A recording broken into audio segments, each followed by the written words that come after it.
अस्सलाम वालेकुम dear students. अब हम क्वेश्चन शुरू करते हैं 11। आपको पता है कि हमने ना एमसीक्यूज की सीरीज स्टार्ट की हुई है। ये चैप्टर नंबर हमारा 3 चल रहा है, चैप्टर नंबर 2 सॉरी। अगर हम एंट्री टेस्ट के हवाले से देखा जाए तो मोशन एंड फोर्स हमारे चैप्टर का नाम है। तो क्वेश्चन नंबर 11 को हम देखते हैं। If a body starts from a point and return back to the same point. वो कह रहा है कि अगर एक बॉडी एक पॉइंट से स्टार्ट हो, फॉर एग्जांपल इस पॉइंट से स्टार्ट हो, वो आगे जाए और फिर इसी पॉइंट पर वापस आ जाए। ठीक है, तो ऑप्शन देखते हैं। Average velocity is zero but not average velocity is zero but not average speed और नॉट जीरो, मतलब एवरेज वेलोसिटी तो जीरो हो, एवरेज स्पीड जीरो ना हो। Both average velocity and average speed are not zero, sorry ये B के साथ attach है। यानी कि पहला ऑप्शन ये है कि एवरेज वेलोसिटी तो जीरो हो लेकिन एवरेज स्पीड जीरो ना हो। दूसरा ऑप्शन ये है कि both average velocity and average speed are not zero, यानी कि दोनों जीरो नहीं है। तीसरा ऑप्शन ये है कि average speed is zero but not average velocity but average velocity. C option में कहता है कि एवरेज स्पीड तो जीरो हो लेकिन एवरेज वेलोसिटी जीरो ना हो। चौथा ऑप्शन कहता है कि बोथ आर जीरो, यानी कि एवरेज स्पीड और एवरेज वेलोसिटी दोनों जीरो हो। थोड़ा सा फैक्ट पे चलते हैं। वेलोसिटी क्या होती है? वेलोसिटी में हम डायरेक्शन को मेंशन करते होते हैं, पता है ना। और स्पीड जस्ट मैग्नीट्यूड होता है।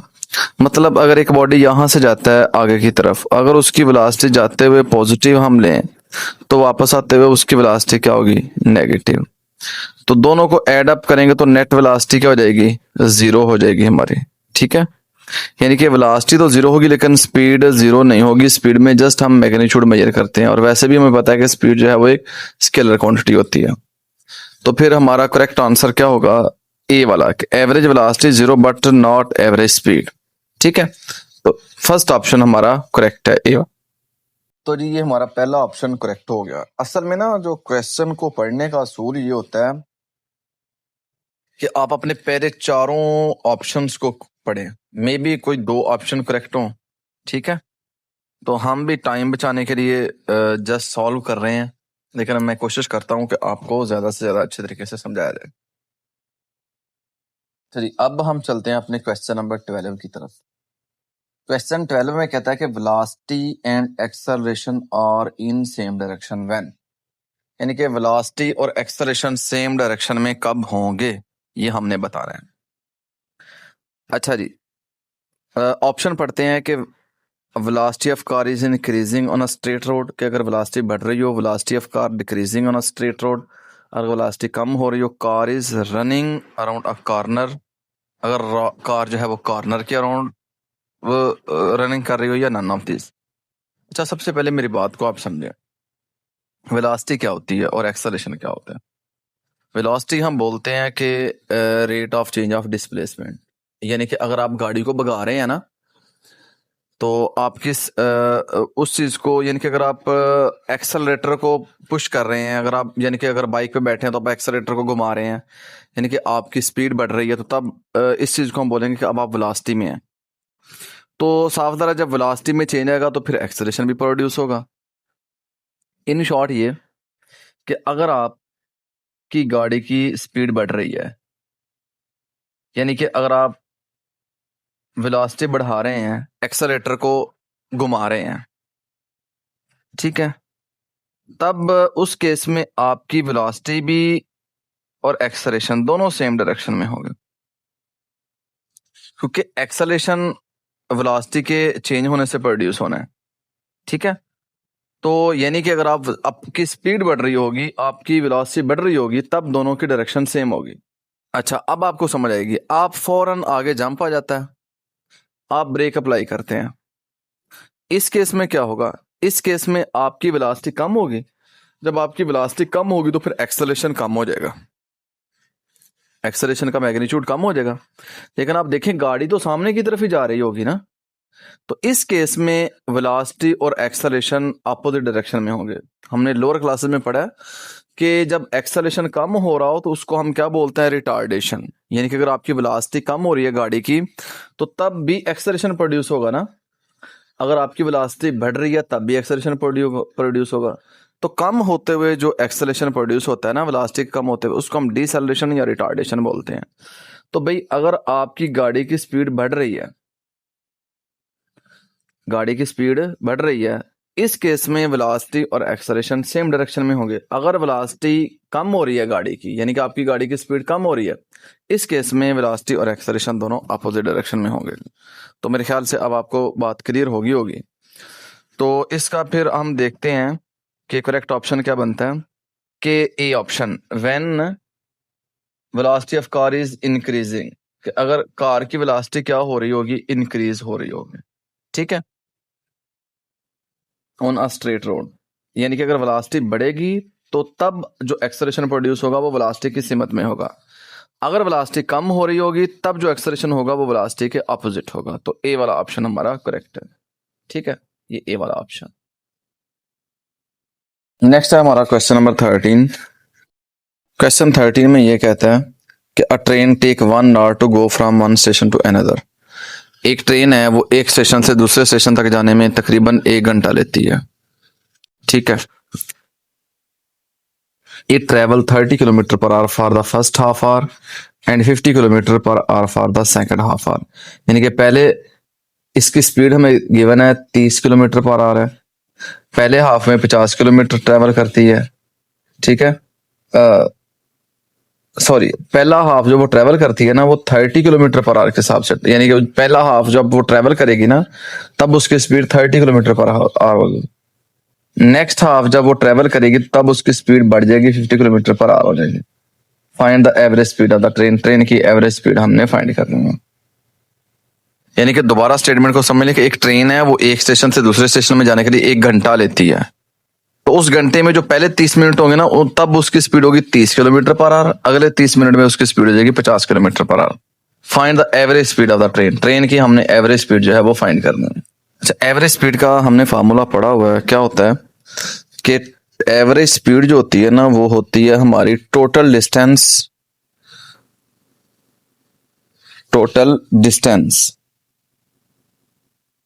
Over total time.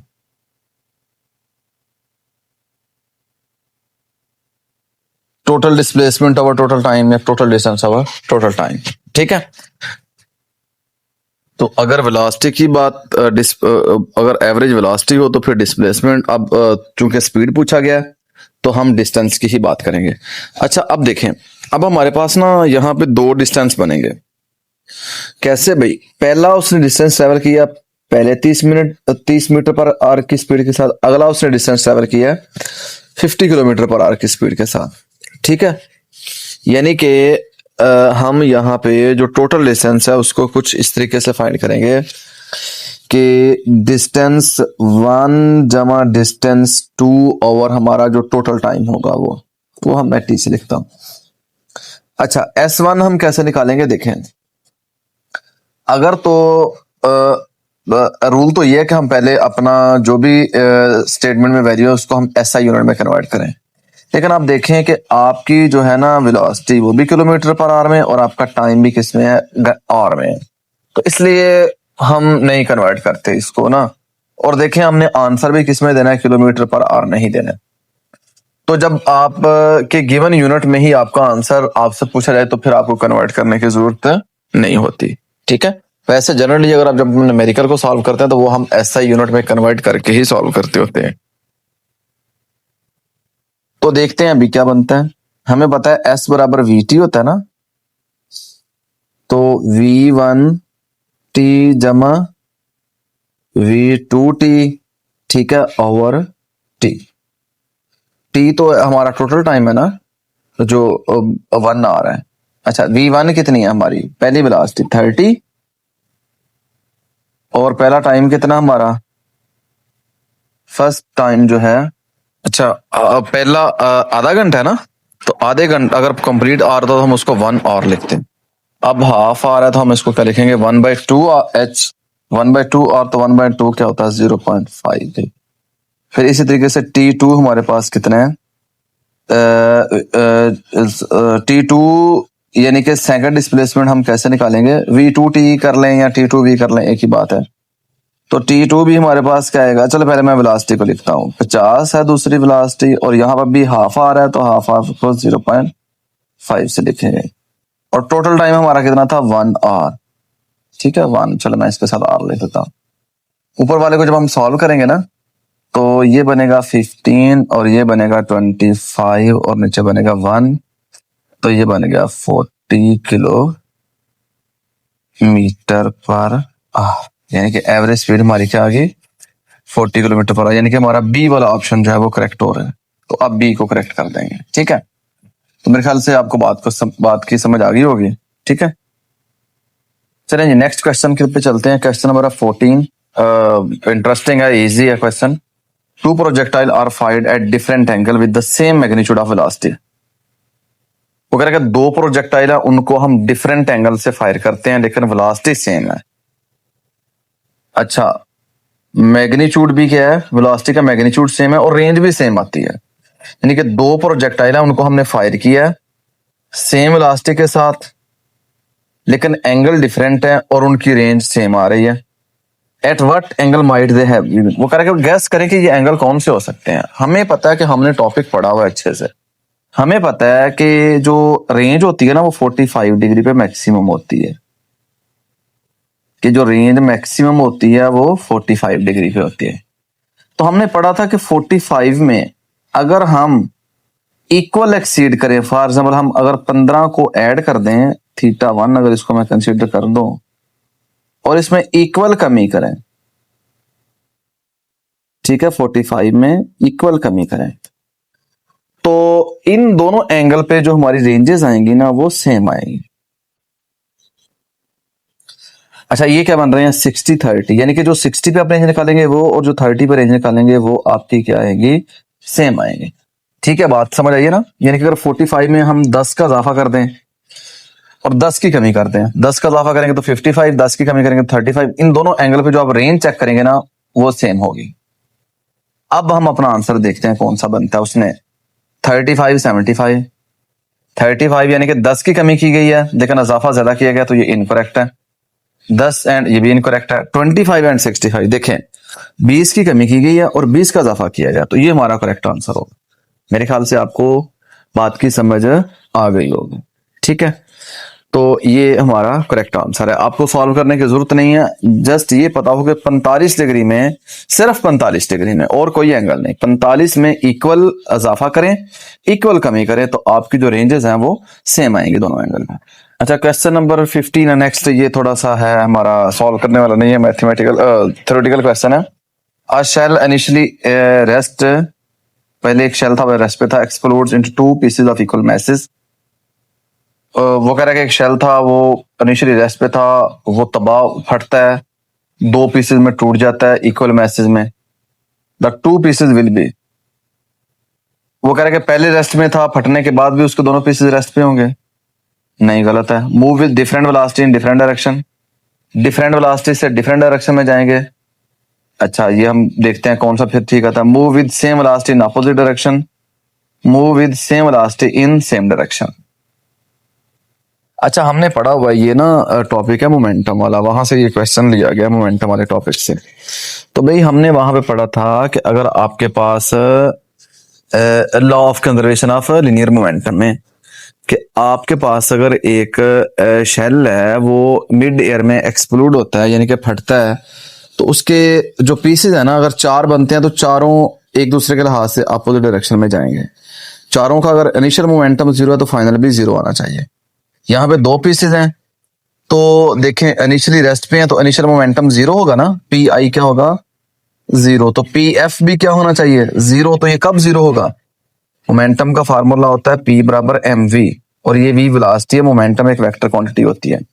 भाई अगर एक मोमेंटम पॉजिटिव हो और एक क्या हो नेगेटिव तब भी 0 होगा ना। अब 2 पीसेस बन रहे हैं तो 2 मोमेंटम बनेंगे ना, पी आई और पी एफ। तो भाई अगर दोनों अपोजिट डायरेक्शन में सेम वेलोसिटी से मूव करेंगे तो तब हमारा जो है ये केस बनेगा। ठीक है, तो यही हमारा क्वेश्चन था कि अगर वो रेस्ट पे थे इनिशियली, फिर वो शेल फटता है तो फिर उसके दोनों पीसेस किस तरफ जाएंगे, सेम वेलोसिटी के साथ अपोजिट डायरेक्शन में जाएंगे। क्यों ऐसा होगा? क्योंकि मोमेंटम को कंजर्व रखने के लिए, क्योंकि इनिशियल मोमेंटम जीरो है तो फाइनल मोमेंटम भी क्या होना चाहिए? जीरो होना चाहिए। तो फिर इस वजह से हमारा लॉ जो है वो वैलिड होगा। नेक्स्ट है हमारा क्वेश्चन नंबर 16 में ये कहता है का distance travel by a body falling from rest in the first second and third second और इन रेशो। अच्छा, एक बॉडी है वो फॉल करता है रेस्ट से, पहले एक सेकंड में, फिर दूसरे सेकंड में, फिर थर्ड सेकंड में।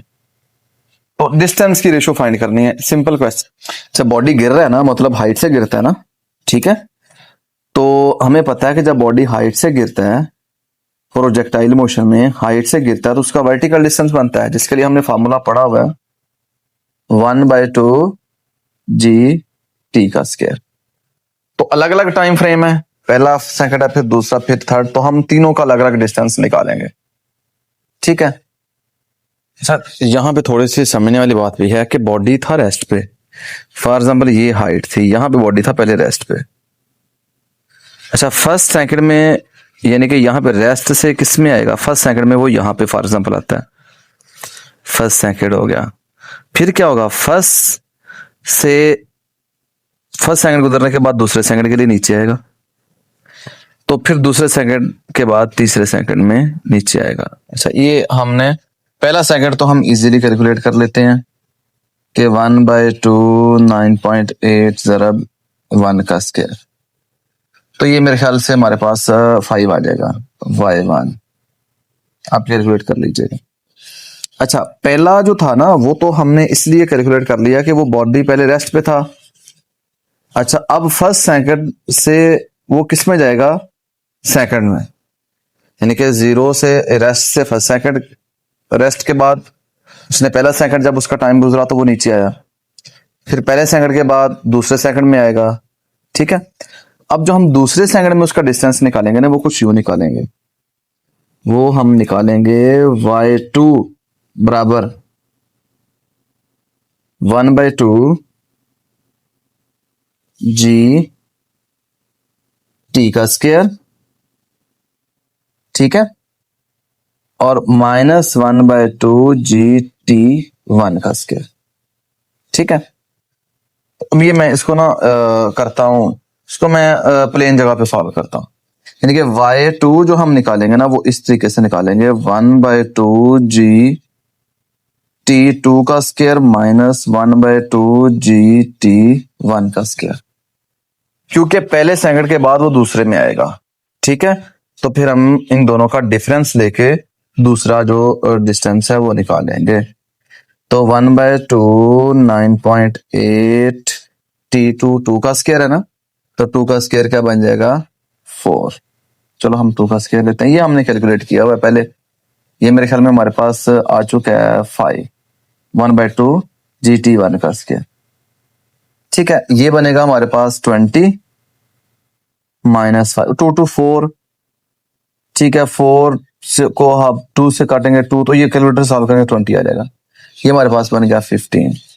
इसी तरीके से आप जो y3 निकालेंगे ना, अब देखो, अब वो दूसरे सेकंड से तीसरे में आएगा ना, तो ये बनेगा 1/2 g t3 का स्क्वायर 1/2 g t2 का स्क्वायर।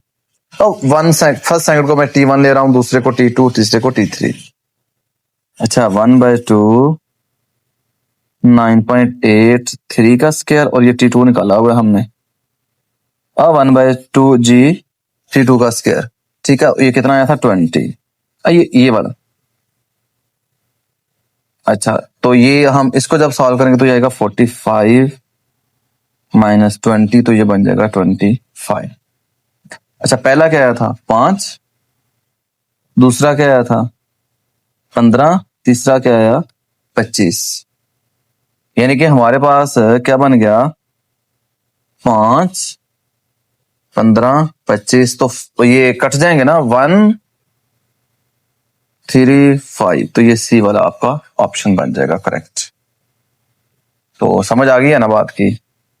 मैं थोड़ा सा अगेन आपको बता दूं कि भाई वो इनिशियली रेस्ट पे था, इसलिए पहला सेकंड हमने फौरी कैलकुलेट कर लिया, फिर पहले सेकंड के बाद ही वो दूसरा सेकंड गुजरेगा ना, तो पहले सेकंड तक जो डिस्टेंस है उसके बाद दूसरे सेकंड का डिस्टेंस आएगा ना, तो इसलिए हम ये डिफरेंस लेके फिर दूसरे से तीसरे का ये हमने कैलकुलेट किया होगा। अच्छा जी, नेक्स्ट क्वेश्चन में चलते हैं। उम्मीद है आपको समझ आई होगी। क्वेश्चन नंबर 17 में, क्वेश्चन नंबर 17 है, वो कह रहा है कि 0.1 kg steel ball is dropped onto a hard floor.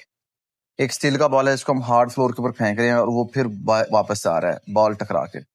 Speed before and after impact 10 metre per second. टकराने से पहले और टकराने के बाद स्पीड कितनी है? 10। ये मैंने लिखी है VI 10 VF 10। Magnitude of impulse, impulse को हमने कैलकुलेट करना है। तो इम्पल्स क्या होता है? Change in momentum. अच्छा जी, MVF माइनस MVI बराबर I। ठीक है। अच्छा, हम क्या करते हैं, मैं इसको थोड़ा सा अगर क्लियरली आपको यहाँ पे सॉल्व करते हैं। M को अगर मैं ले लूं कॉमन यहाँ से, इम्पल्स, तो VF माइनस VI। अच्छा, अब आपने चेक करना है, भाई बात हो रही है वेलोसिटी, तो वेलोसिटी एक वेक्टर क्वांटिटी है ना, तो वेक्टर क्वांटिटी जो अगर वो एक डायरेक्शन में पॉजिटिव है, दूसरे डायरेक्शन में हम क्या लेते हैं? नेगेटिव लेते हैं। वही वेक्टर अगर एक डायरेक्शन में पॉजिटिव है, दूसरे डायरेक्शन में नेगेटिव है, अगर हम VF जो है हमारी फाइनल वेलोसिटी, उसको अगर हम लेते हैं 10, तो VI फिर हम क्या लेंगे? -10, क्योंकि बॉल एक दफा नीचे से ऊपर आ रही है, फिर ऊपर से नीचे जाएगी। अगर मैंने नीचे से ऊपर जाने वाली वेलोसिटी को 10 लिया, तो ऊपर से नीचे जाने वाली को हम -10 लेंगे। ठीक है, तो -10 + 10 कितना हो गया? 20। ठीक है, कितना हो गया? 20। मैथ कितना है? 0.1।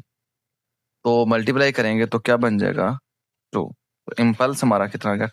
2 न्यूटन सेकंड। बी ऑप्शन हमारा करेक्ट है। यहाँ पे जो उसने इस क्वेश्चन में हमें चीज समझाने की भी यही कोशिश की है कि जस्ट यानी कि क्वेश्चन इजी है, बस ये कन्वेंशन याद रखनी है। पहले भी क्वेश्चन में पूछी गई है, अब फिर कि वेलोसिटी बॉल आ रहा है तो पॉजिटिव, जा रहा है तो नेगेटिव। चलते हैं क्वेश्चन नंबर 18 पे। 18 में वो कहता है कि for which value of theta does R cross F बराबर F क्रॉस R। यानी कि R क्रॉस F किस एंगल पे बनेगा और F क्रॉस R यानी कि ये कब होल्ड करेगा। तो मैं इसको थोड़ा सा सॉल्व करता हूँ। ये टॉर्क के फार्मूले हैं, R cross F sign theta. ठीक है, हमने इनको इक्वल करना है ना, तो मैं लिखता हूं कि R क्रॉस F, ये उसने दी है F cross R F sine theta F R sine theta. अच्छा, ये दोनों ना सिर्फ एक कंडीशन पे इक्वल आ सकते हैं। यहाँ पे हमें पता है कि F क्रॉस R कब होना है, या अगर हमें यहाँ पे एंगल 0 लें तो यहाँ पे 180 लें। भी पॉसिबल ही ऐसे है ना कि अगर R क्रॉस F करेंगे तो RF साइन थीटा बन रहा है ना। ठीक है, अगर हम यहाँ पे साइन को 0 पुट करेंगे तो साइन 0 क्या होता है? 0, तो ये क्या हो जाएगा? 0। अगर हम यहाँ पे साइन आना 180, यहाँ पे तो आना ही 180 है ना, तो 180 पे भी साइन क्या होता है? 0। यानी कि ये दोनों को हमने इक्वल प्रूव करना है कि ये कब इक्वल होंगे। R क्रॉस F और F क्रॉस R ये एक ही शर्त पे इक्वल होंगे, अगर हम क्या लें? एंगल 0 डिग्री लें, और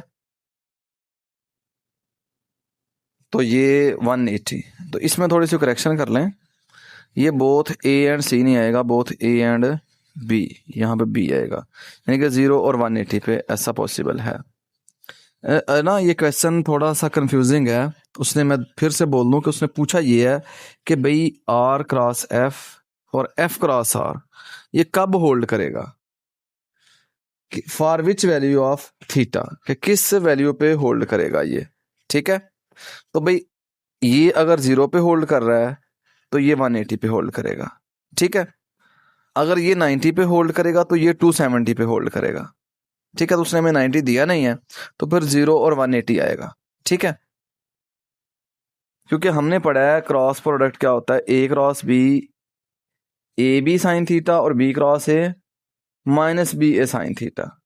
ठीक है, तो साइन हमें पता है अगर 0 पे 0 है तो फिर 180 पे 0 है। ठीक है, 90 पे 1 है तो 270 पे -1 है। ठीक है, अगर यहाँ पे 0 है तो यहाँ पे भी 0 है। इस केस में ये इक्वल हो सकता है। क्वेश्चन 19 वो कह रहा है in projectile motion the acceleration is parallel और anti parallel to the velocity. कि एक्सेलरेशन पैरेलल या anti parallel to the velocity. कि acceleration is perpendicular to the velocity. कि एक्सेलरेशन परपेंडिकुलर होता है। Acceleration is vertical while velocity can be any direction. क्या acceleration vertical होता है और वेलोसिटी की कोई भी डायरेक्शन हो सकती है। Acceleration is vertical and velocity is horizontal. अच्छा, इसमें अब देखें हमारा क्या आंसर बनता है। हमें पता है कि प्रोजेक्टाइल मोशन ये होती है ना, तो एक्सेलरेशन किस तरफ होता है, ड्यू टू ग्रेविटी डाउनवर्ड। तो हमने पढ़ा हुआ है कि वेलोसिटी जो का जो हॉरिजॉन्टल कंपोनेंट है वो तो हमने कांस्टेंट लिया हुआ है। क्या लिया हुआ है, कांस्टेंट। लेकिन वर्टिकल कंपोनेंट जो है वो वेलोसिटी का काम करता है। लेकिन हमारा एक्सेलरेशन क्या होता है, वो कांस्टेंट होता है और वो वर्टिकल होता है। तो ऑप्शन सी है कि acceleration is vertical, velocity can be in any direction and velocity is. कि एक्सेलरेशन वर्टिकल हो सकता है और वेलोसिटी की कोई भी डायरेक्शन हो सकती है, क्योंकि हर पॉइंट पर वेलोसिटी की डायरेक्शन हॉरिजॉन्टल वर्टिकल इस तरीके से होगी। तो ये ऑप्शन हमारा जो है वो सी बनेगा। Acceleration is vertical velocity can be in any direction. ठीक है, क्वेश्चन पे चलते हैं कि एक 7 kg बॉलिंग बॉल है, एक बॉल जिसका मैस 7 kg है, उसके ऊपर वो जो फोर्स लगती है वो है 55 न्यूटन। फोर्स कितनी है, 5। What will be the acceleration, A find करना है। तो F is equal to MA/F/m बराबर A। तो ये बिल्कुल इजी ऑप्शन है। ठीक है, F की वैल्यू पुट करें, कितनी है 5, M की वैल्यू पुट करें 7। तो 5/7 आप करेंगे तो ये क्या आएगा, 0.71 आ जाएगा। आप कैलकुलेट करके चेक कर सकते हैं। सी ऑप्शन हमारा करेक्ट है। ठीक है, तो ये था हमारा क्वेश्चन नंबर 20।